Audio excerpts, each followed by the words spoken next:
Welcome to today's podcast, and the topic is the future of AI avatars in marketing. Aria, do you think that's a good meaty topic to be getting into? Tasty. I like it. Glad you like it. Let's start.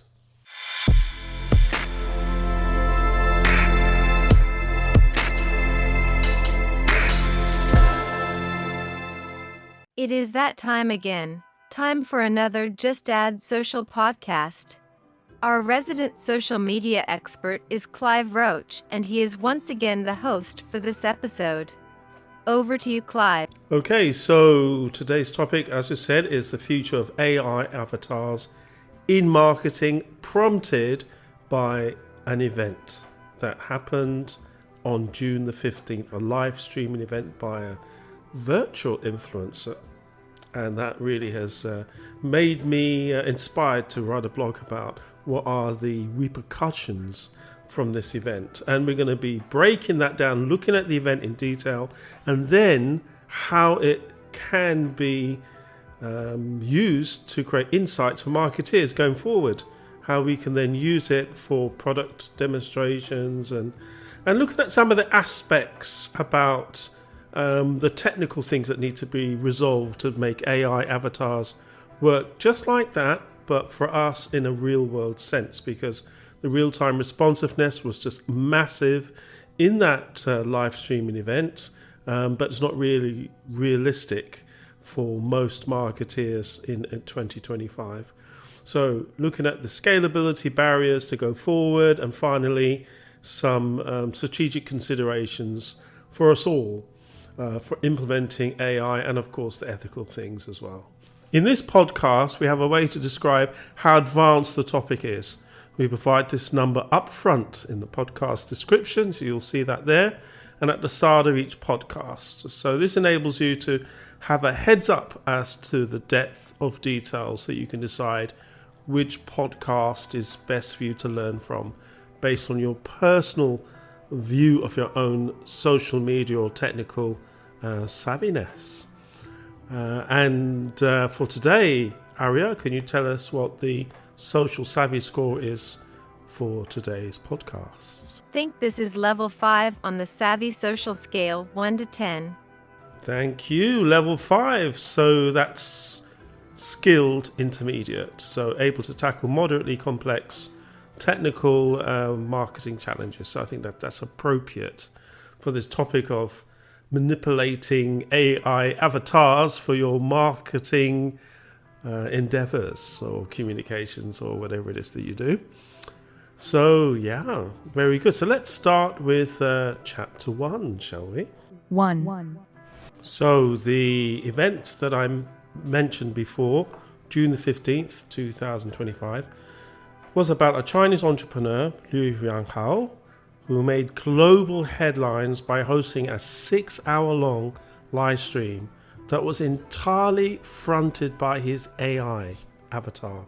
Amazing. So there's 2 people, both with the avatars. This lasted for 6 hours. I'm amazed and impressed by that. And it went really, really well, of course. The event was powered by Baidu's Ernie large language model, right, LMM. And it was streamed via the e-commerce platform Yuxuan from Baidu. So that was a very, very interesting development for us all, actually. And the reason why is because of the results. Over 13 million viewers, and it generated approximately $7.6 million in sales. For marketers, both online and offline, this is quite significant. The corporate communication professionals, doesn't matter, all these kind of roles, this event is a game changer. So for me, this makes me want to explore the implications for the future of marketing and sales, because this event had tremendous success. So this might be a bridge too far for small companies, but mid to large corporations can get involved and test and adopt this AI avatar technology to evaluate engagement, scale communications, and innovate to create more engaging customer experiences, because I think that's also a fun part, right? 2. Okay, so the chapter 2, let's have a look at a breakdown of the event, because the use of the AI technology was rather advanced. Because the AI avatar used in this event actually interacted and reacted and appeared to host the event in real time. That is just amazing. This is the biggest element of change, in my opinion. So if we look at it, as we said before on the on Baidu's Ernie LLM, the avatar had access to a knowledge base of 13,000 items and delivered over 97,000 words of dialogue. So it really was prepared for what it would encounter from the people tuning in to the live stream. So that's one thing, right? Being able to answer and give opinion and deliver an interactive experience. But on top of that, if that wasn't enough, there was human-like movement as well. Over 8,000 coordinated avatar gestures made the AI appear lifelike and expressive. So when I've used AI avatar models, often you're told, don't move your hands around too much, keep it below this line or whatever it is. But I've seen the footage of this, and his hands up in the air, and it looks very, very real. So it was a job well done. Appears very lifelike and expressive. And then, of course, the last aspect that really makes this event stand out is the sales impact. The live stream outperformed any of Luo's previous human-hosted events, setting new records in viewership and revenue. So, the big question for me is, who said that avatars cannot generate revenue? Because they can. Okay, so now let's look at the next chapter. 3. Why this matters to marketeers. Okay, this makes sense, Clive. So, the implications for digital marketing are big here, really huge. Now we know that avatars can scale content without burnout. So what that means is digital avatar can work 24/7. No burnout, unlike humans sometimes, particularly if you work 24/7 across time zones.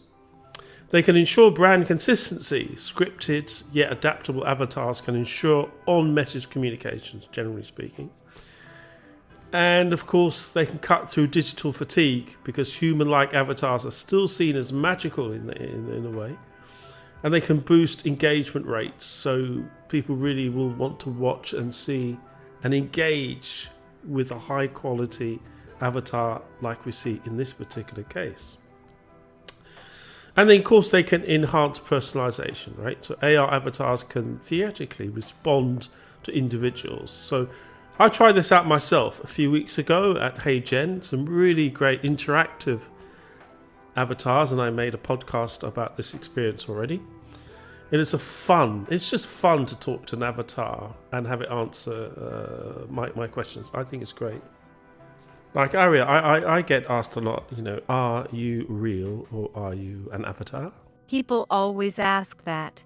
And on that note, we shall move on. 4. Now let's talk in this next chapter about potential applications for corporate marketing and communications. So I have quite a nice relationship, I used to say, with corporate comms people.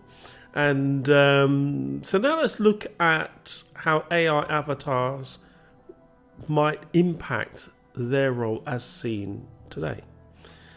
So I want to just put on the table some realistic use cases, an emphasis on the realistic, because what was achieved on the 15th of June is not realistic for most mid-sized companies. So what can be implemented or could be implemented within the next year or so? So first thing, so I have 5 suggestions.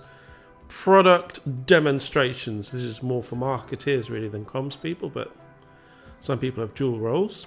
So avatars can walk through complex products in real time, explaining the features dynamically based on customer questions that those experts and marketing product managers have picked out, or that they've gained from different sources as the most common questions. So I think that is a good opportunity. Event hosting. So think webinars, internal town halls, hybrid conference, master of ceremonies, that kind of thing. A bit like what I'm doing now with Aria. Interesting. Also, let's think customer support. That's an easy one, right? So having a branded avatar at the front end of a chatbot, creating a more immersive experience, then that's a real possibility, right? Retail and e-commerce. So as we saw on the 15th of June, but in a more realistic scenario, in-store screens or virtual store fronts featuring avatar hosting guiding video sequences for purchasing or explaining promotions. I think that sounds pretty useful. And my last kind of realistic scenario is training and HR onboarding. And I think there are some examples today of companies using avatar for this purposes. So AI avatars delivering consistent onboarding of learning and development sessions across local, global offices and onboarding sessions, I think is a real possibility. 5, Okay, now one of the things that I think is fascinating is about the real-time responsiveness of what we saw on June the 15th. Because Luo's avatar felt live when you look at the clips, but it was not fully unscripted. You know, as I said before, it required 97,000 words of scripted dialogue, 8,300 programmed avatar gestures. So that's a lot of things there. And a massive investment in getting all that done. But today we have those limitations, right? So real-time interaction is still limited. AI latency and unpredictable user input means that it's just not going to react the way we'd like it to react if it was human, or a human-like reaction. Natural voice and facial sync often lags or feels robotic. And the manual scripting and motion planning is not scalable, you know, for most companies today. But what is realistic is semi-live format. So AI avatars can use adaptive scripts with logic branches for predictable paths, right? So FAQs, guided tutorials, these nuggets of information can then be used to give a kind of a semi-live format. So I think that's a possibility. Real-time Q&A with limited scope though. So training on a curated knowledge base, avatars can answer a wide array of preset customer queries. So it's not able to just, you know, answer every single thing that comes up. So it does limit the reach and possibilities, but that's for this year, right? And lastly, the voice to animation sync tools. So you know, I've noticed this on the avatars that I've created. So generally speaking, going forward, they have to be improved, and the sync has to be better, enabling that better lip sync experience, and the tone will come in the future. 6, Okay, so the next topic about AI avatars, if we're going to have them in marketing, scaling up and really being useful to us, we have to look at this whole problem of scalability, because it's not possible to with the IT staff people have, all the experts, AI experts that are now being onboarded in some companies. You know, for 6 hours, that's tremendously long, and a lot of script and information there, as we touched on before. But a more realistic view is to break those scripts down into topic blocks. This we can do, and reusing them across the different contexts. So that's one way of scaling by using these reusable chunks of scripts. We can leverage real-time large language models. So here we are talking about tools like ChatGPT, Claude, or Ernie from Baidu to dynamically generate responses within kind of guardrails or safe parameters. And the other thing is, and this is more exciting for me, is to look at the different avatar animation platforms. So in my blog that accompanies this podcast, I've kind of given the links there. But let me just highlight three. And they do have, all these three companies have a little slightly different take on the topic. So the first one is Synthesia. They boast, as a headline, studio quality videos with AI avatars and voiceovers in 140 plus languages. That's a pretty interesting USP there. And then another one called Hour One is a company I wish to feature here. So here, if you visit their website with a link in the podcast, or also in the podcast description, it's also in the blog, you can create and manage and streamline cinematic AI avatar videos. And the third company I wish to mention is DID. Interesting name. They say, however, that we can create visual AI agents to engage with the different audiences that you and I have. So that's interesting. They're all three different companies with different takes on the same topic. The links are all in the podcast description and in the blog. Wander over and have a look and see which platform you'd like to use. And there are far more than those three, but I just highlight those three. And the fourth aspect of this scalability is, where do you start? And the idea is to think about the minimum viable product to start with, right? So MVP. Because not all avatars need to be hyper realistic, and maybe the final one is, but there's a lot of work to go through with all the scripts, timing, lip sync, on brand, and all those other things. So start with something, yes, that's branded, stylized kind of character, but don't think about, let's just spend a whole bunch of time and effort making it as hyper realistic as possible, and then the functionality is not there. So that's a tip about overcoming the scalability over time. So now the next topic is the strategic considerations for implementing AI avatars in your business. Okay. 7. So here I would look at, first of all, and I have a lot of experience with this, defining use cases. That's a great place to start, right? On strategic considerations for anything. So certainly for AI avatar pilot projects. So start with the high impact, low risk applications, for example, training videos or FAQs. This is where I think it is a really good start as a use case. Choose the right avatar type. So as we talked about, photorealistic, yes, that might be a bit high at the beginning as an MVP. Maybe start with something that's stylized. Obviously, match it to your brand, tone, and budget. So just make it at least match those things. And pilot and iterate, right? Continue that cycle. So test with internal audiences, maybe small customer segments, and then just continue from there. And one of those later phases in your development would be to integrate it with your digital landscape, right? So here I'm thinking of CRM systems, product catalogs, and certainly social media marketing tools. That is definitely the area where you could use it, and that's obviously the area where I tend to use them.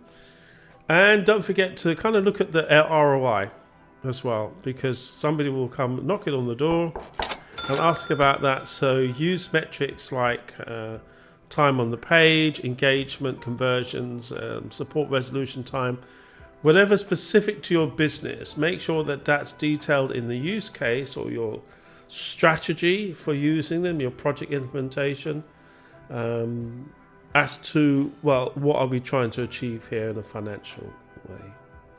And then, of course, we've got ethics and brand risks. 8, So, Aria, you agree that this is a very important area at ethics. You're very strong in ethics. We were talking about that earlier on.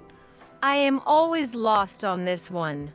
Yes. Taking notes, Clive. AI avatars must be handled with care. Virtual handling here. So the transparency. So when you've got them used publicly, disclose that it's an AI. And you can see YouTube, many other platforms really are trying to say, look, is this real or is it an AI? So make sure that that's disclosed. Think about the bias and accuracy of what it does over time as it learns. There have been some high profile instances where bias has crept in. Now, I won't go through that. You can Google them. There's lots of examples. So test thoroughly to avoid that misinformation loop that can happen as the bias creeps in. So make sure that you're on target with that. Obviously, the brand fit. So my brand team, God bless them, they're always really interested in that aspect.